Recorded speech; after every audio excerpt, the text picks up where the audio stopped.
Se não existe reencarnação, como explicar o sofrimento distinto de cada alma?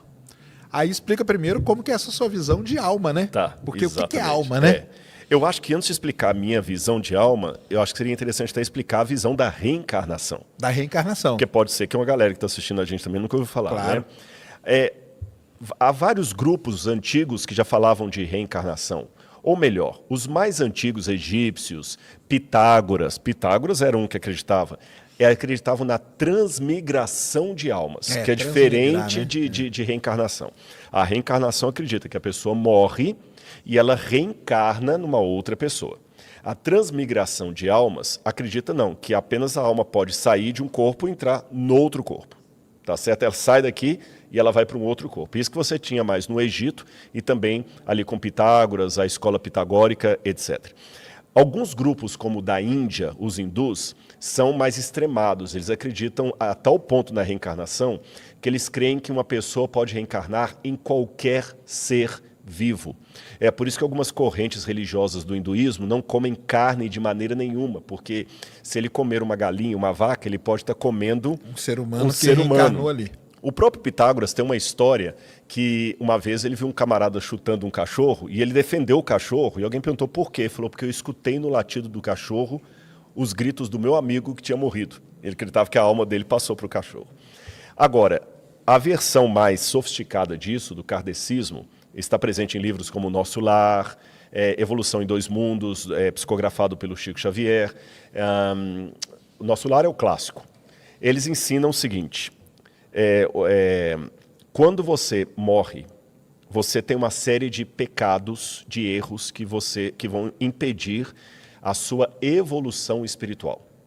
Então, quando você vai para o mundo dos mortos, chega lá, eles preparam você, mas você tem que pagar aqueles pecados que você cometeu.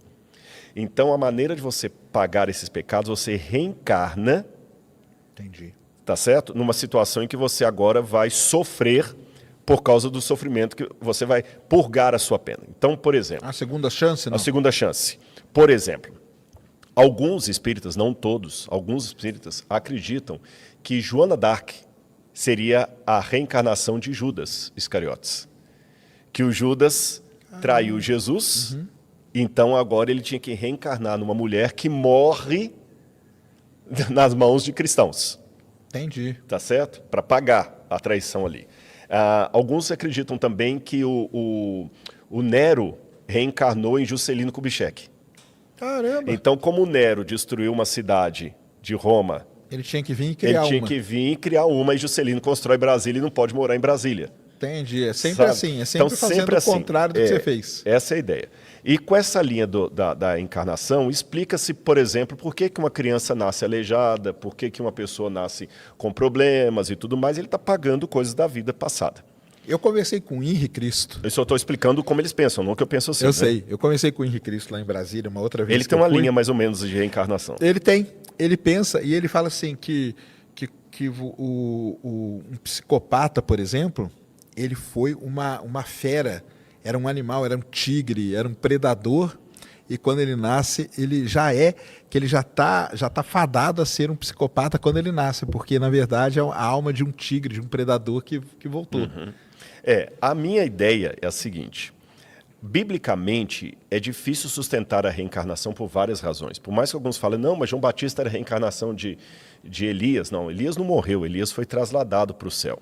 A Bíblia até proíbe a consulta aos mortos, então até a atividade mediúnica, eu estou falando com muito respeito aos espíritas que estão nos assistindo, eu só estou mostrando a minha resposta. Sim, claro. A atividade mediúnica de você receber de um morto uma mensagem para passar para alguém é expressamente proibida na Bíblia Sagrada. Por isso que as religiões cristãs, de uma maneira geral, não aceitam isso. Nem a católica, nem a protestante. E o espiritismo, na verdade, é um hibridismo entre a religião cristã e outras religiões. Por exemplo, as religiões de matriz africana, muitos nem falam, eu não sou cristão, eu sou do candomblé. Ainda que haja uma miscigenação ali religiosa, né, uma confluência religiosa, mas elas não são de matriz puramente cristã. A Bíblia proíbe a consulta aos mortos, proíbe os feiticeiros, os médiuns. Deus sempre condenou os médiuns na Bíblia. Moisés proibiu os médiuns no meio de Israel, proibia a consulta aos mortos. a visão bíblica de salvação não é algo que eu possa fazer para pagar uma culpa passada. Entendi. Que quem pagou a culpa por todos numa morte expiatória foi Jesus na cruz do Calvário. Se eu puder pagar o meu pecado numa nova vida, então não precisava Jesus ter morrido na cruz do Calvário. Sem contar alguns problemas. Todo mundo tem pecados, tem problemas a resolver. Até Chico Xavier tinha problema. Aí o que acontece? Você vai ter que ficar vindo eternamente, sempre reencarnando, porque sempre vai ter alguma coisinha para pagar. Não, mas é que tem algumas penas que já prescreveram e que você já não precisa mais voltar por elas. Então, eu acredito que o Chico Xavier ele já está num plano que ele não precisa mais reencarnar. Né? Bom, pode ser, mas biblicamente falando, a noção de alma não é uma entidade que vive fora do corpo e vai para outro corpo. Não. A Bíblia fala que Deus criou o homem do pó da terra, soprou nas narinas o fôlego de vida e ele passou a ser alma vivente, e não a ter uma alma. Tá certo? Então, biblicamente, eu não vejo confluência. Agora, a pergunta dele não foi essa, se compare biblicamente ou não. Como é que a gente explica esse sofrimento sem apelar para a doutrina da reencarnação? Eu digo o seguinte, a gente explica da seguinte maneira. O mundo, eu falei isso com o Serjão quando a gente estava conversando no Ciência Sem Fim, ele está num parênteses. E nesse parênteses, na eternidade, nós estamos num parênteses na eternidade. O mundo está fora do propósito original de Deus. A única coisa que nós temos do propósito original de Deus é o instinto, que esse é inegável. Isso eu acho que o Sérgio concorda. Esse instinto nós temos. O instinto, essa vontade que ninguém ensina. Instinto é algo que ninguém ensina. A religião pode ser ensinada, os valores religiosos podem ser ensinados, mas o instinto ninguém ensinou. E nós nascemos com um instinto muito claro, que o Camus chamava de o mundo ideal e o mundo real. E quanto mais esses mundos estão distantes, maior é o nosso sofrimento. Então, no mundo ideal, é o mundo que Deus queria que fosse antes do pecado. E nós voltaremos para esse mundo real. Agora, para que esse mundo real volte, e o sofrimento no mundo não seja permanente, Jesus morreu na cruz do Calvário para que todo sofrimento no mundo seja uma coisa provisória. Dói, machuca. O Sérgio estava falando da perda de um ente querido dele aqui, que morreu de uma maneira trágica, terrível. Esses dias eu recebi uma mensagem de alguém que sofreu muito, e agora a namorada foi assassinada há pouco tempo. Ele falou, cadê o amor de Deus? Um outro também que perdeu uma filha tragicamente num acidente, depois perdeu outra filha trágica, agora também assassinada. Você está entendendo? Então, quer dizer, as pessoas sofrem, isso é real. Mas lembra que Jesus na cruz do Calvário também sofreu. E ele sofreu para te mostrar que o sofrimento que você tem vai ser passageiro. Então, realmente, o mundo está desigual, está, mas não é para sempre. Isso seria uma ordem natural da vida? Você nascer, viver e depois morrer. Isso é uma ordem natural da vida. A ordem natural que eu quero dizer é o seguinte, não tem por que a gente contestar isso. Como que é? Se eu olhar apenas pelo lado da biologia... Não, nem estou falando pelo lado da biologia, não. Estou falando pelo lado da religião mesmo. É que pela religião não pode ser assim. Aí que é o ponto. Tá. Pelo lado da biologia, sim. Tá. Não tem nem o que questionar. Pelo lado da biologia, a pergunta dele nem faz sentido. Porque é aleatório. Né? O câncer está aí aleatório, então aleatório um pega, outro não pega. Paciência. Pelo lado da teologia, não. Pelo lado da teologia, nascer, crescer e morrer é o contrassenso daquilo pelo qual Deus nos criou.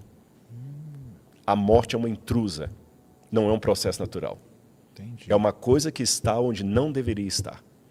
E Deus vai trazer a juízo todas as obras justamente para que E o Apocalipse fala que o último inimigo a ser vencido é a morte.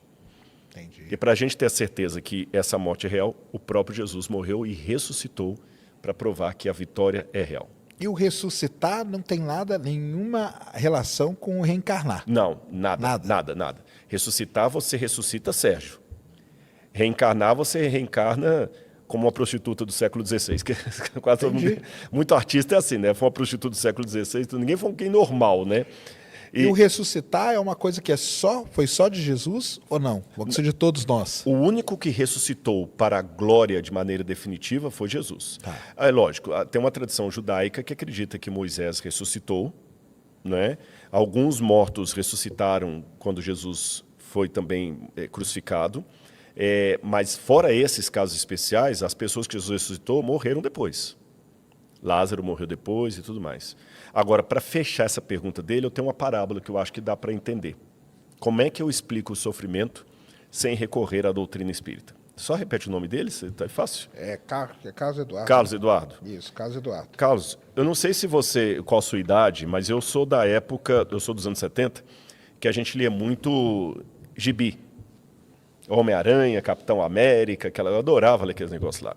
E diz que uma vez um garotinho estava lendo um gibi e ele passava a página e ele via que o bandido vencia. Ia mesmo, o bandido dava um murro na cara do Capitão América, e aí o bandido, o crânio vermelho, né, o Red Skull, né? Isso. Aí o Red Skull pegou e prendeu o Capitão América, deu aquela gargalhada, e ele não estava aguentando mais, o Capitão América estava todo destroçado, todo machucado, a roupa dele rasgada. Aí o menininho não aguentou, sabe o que ele fez? Ele pôs o dedinho onde ele estava lendo e foi para a última página. Para saber o que vai acontecer. Na última página, o herói vence. Sempre vence. Depois que ele viu na última página que o Capitão América ia vencer, ele voltou a leitura para onde ele estava. E toda vez que o Red Skull dava uma gargalhada, ele falou, se você soubesse o que eu sei. Aí o Red Skull, agora eu acabei com você. Acabou não, se você soubesse o que eu sei. Então a versão bíblica, diferente da versão da reencarnação, não é que essa criança está sofrendo porque está pagando uma coisa da vida passada. A versão bíblica é diferente. A gente, pelo Apocalipse, já leu a última página da história desse mundo. Entendi. E lá está dizendo que quem estiver em Cristo Jesus será vitorioso. Então a gente volta a leitura para hoje, e quando tem casos que eu não tenho explicação, eu só posso dizer, se você soubesse o que eu sei.